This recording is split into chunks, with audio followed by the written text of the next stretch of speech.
আসসালামু আলাইকুম। আমরা ইন্টেরিয়র নিয়ে কাজ করছি। ইন্টেরিয়রে বেসিক্যালি আমরা ডিজাইন এবং কনসালটেন্সি করছি। তো ডিজাইন এবং কনসালটেন্সির যে বিষয়টা সেটা হচ্ছে মার্কেটে এখন অনেক ধরনের ম্যাটেরিয়াল পাওয়া যায়, লো গ্রেড থেকে আপার গ্রেড। আমরা যদি গ্রেড বিবেচনা করি এ বি সি, তিনটা গ্রেড। এ হচ্ছে একদম ফার্স্ট ক্লাস, বি আমরা স্ট্যান্ডার্ডকে ধরবো, সি হচ্ছে একদম থার্ড ক্লাস। সো সিতে আমরা কখনোই যাব না, এতেই থাকবো। সো এ গ্রেড বা বি গ্রেড ম্যাটেরিয়াল ব্যবহার করে আমরা আমাদের প্রজেক্টের কস্টিং কেমন হতে পারে, বেসিক্যালি আমরা ডিজাইনের পর এই ম্যাটেরিয়াল স্পেসিফিকেশনগুলো দিয়ে প্রজেক্টের বাজেটটাকে রেডি করি।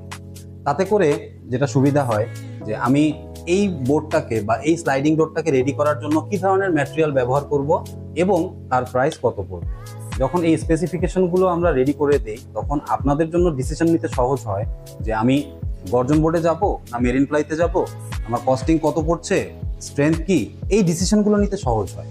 তো আমরা বেসিক্যালি যে কাজটা করি সেটা হচ্ছে ডিজাইনের পর ম্যাটেরিয়াল স্পেসিফিকেশন নিয়ে কনসাল্ট করি।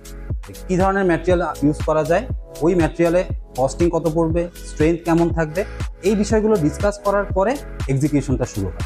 সুতরাং আপনারা যারা আমাদের সাথে যোগাযোগ করতে চাচ্ছেন ইন্টেরিয়রের জন্য, আমি প্রথমে বলবো যে কস্টিংয়ের বিষয়টা প্রথমে আসবে না, প্রথমে আসবে হচ্ছে ডিজাইনের বিষয়টা।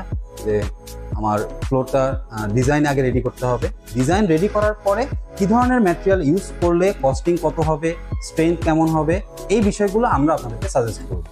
সুতরাং আমাদের সাথে যোগাযোগ করলে আমরা সর্বোচ্চ চেষ্টা করব স্ট্যান্ডার্ড কোয়ালিটি এবং কস্ট রিডিউস করে যেন প্রজেক্ট এক্সিকিউট করা যায়, অল্প বাজেটে যেন প্রজেক্ট শেষ করা যায় ভালো ম্যাটেরিয়াল দিয়ে। আমরা সবসময় সেই সাজেশনটাই আপনাদেরকে দিই। আমাদের সাথে থাকবেন, আশা করি আমরা আমাদের সর্বোচ্চ এফোর্ট আপনাদেরকে দেব। Thank you.